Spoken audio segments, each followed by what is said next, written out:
For the beginners out there, just let me say, the astrologers mainly use Ptolemaic aspects.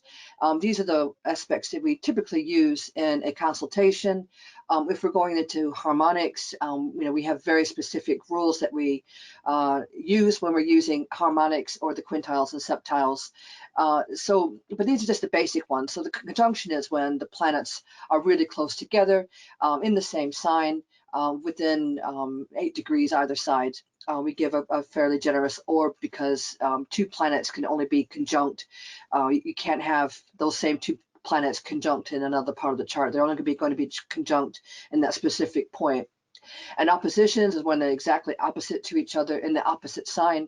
180 degrees, we give those a little 8 degrees as well.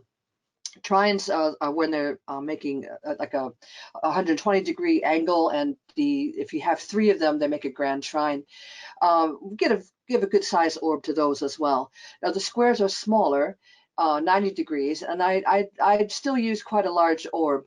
And the sextiles, I narrow the orb down to about 4 degrees on either side. So these are the basic ones that we use in astrology when we're doing natal charts. But the ones I'm looking at today are the quincunx, which is, these are minor aspects. The quincunx at 150 degrees. So when the planets are almost opposite, but in the next sign over is a quincunx, 150 degrees. Sesquiquadrate is when the planets are 135, and a semi-square is when they're 45 degrees apart.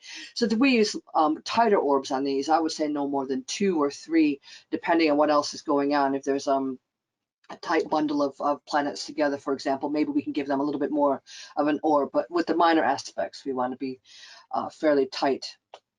Now, the quintiles and biquintiles, these are a strong creative flow of energy between the planets involved. There's an opportunity for something performative, entertaining, or expressive. And as I'm a musician, I like to explain things in musical terms, if this will make sense. If you're working with a piece of music that's in 5/4 time, that is 5 beats per measure, and the quarter note gets 1 beat, you're working with something that sounds really uneven.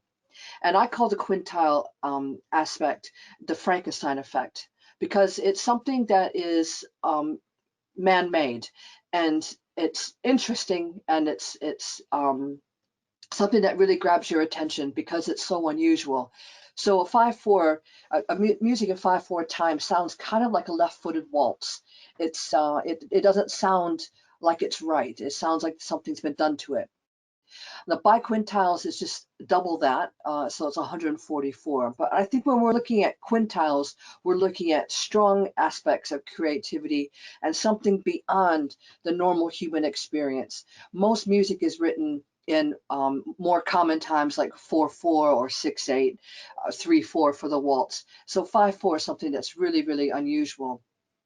So that's what I think that quintiles are, that unusualness, that stepping outside of the normal human experience. So this is a study that a friend of mine did, and he was looking at a set of mystical moments.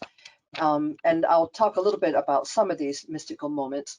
But what he found was that there was an abundance of quintile aspects in these mystical moments, more than what was expected.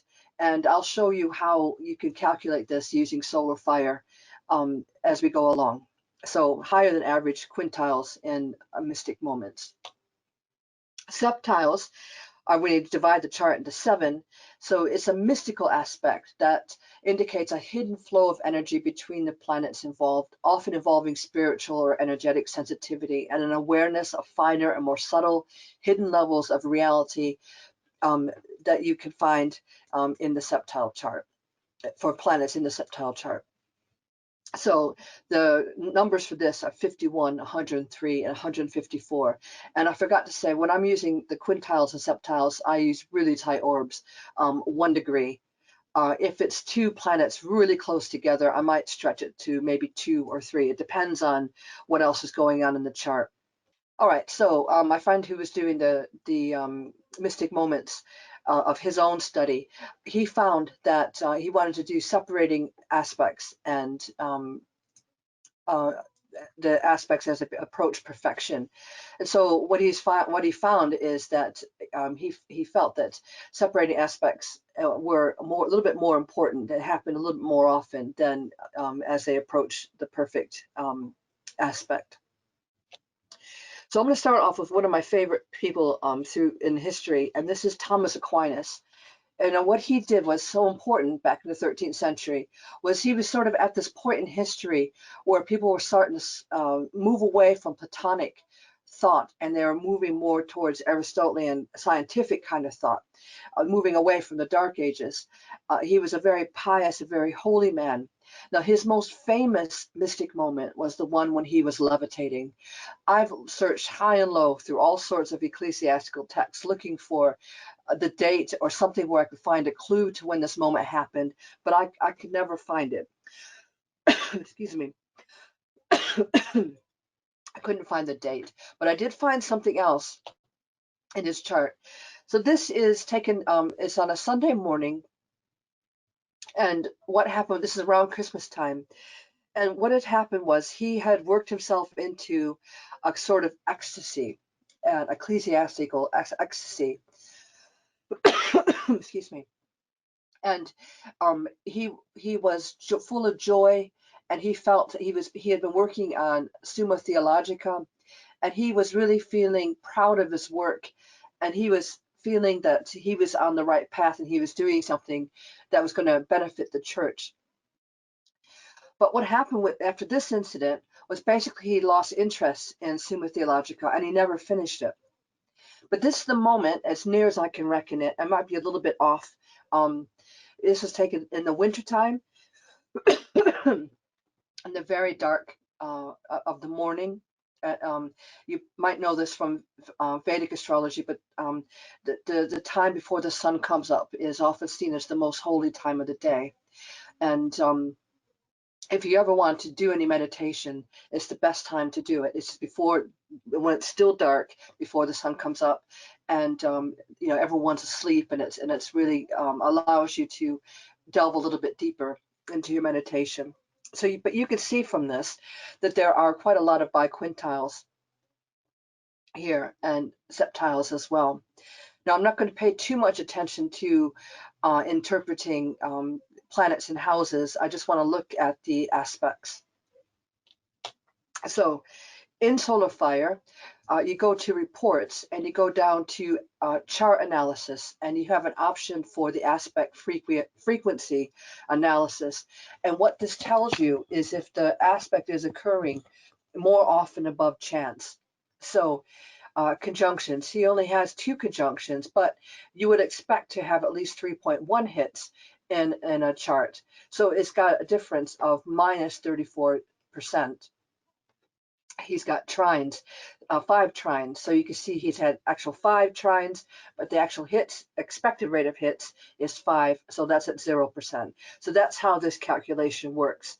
So what I wanted to do when I'm looking at these, I want to see if there's a certain aspect that is more likely to happen above chance. And so the one that shows up here is the quincunx. Now, bearing in mind that the most famous Aquinas mystic moment was the one when he was levitating. This one is something that's a sort of a second run, and it ended up with him not finishing his book, and he died a few months later as well. So this shows the end of his work, that maybe he felt that he had completed all he needed to do. Maybe he fell into illness. Maybe he didn't feel that he needed to do it anymore. So, for whatever reason, he stopped doing his work. So we see here that there's a different aspect at work here that's working far more above chance.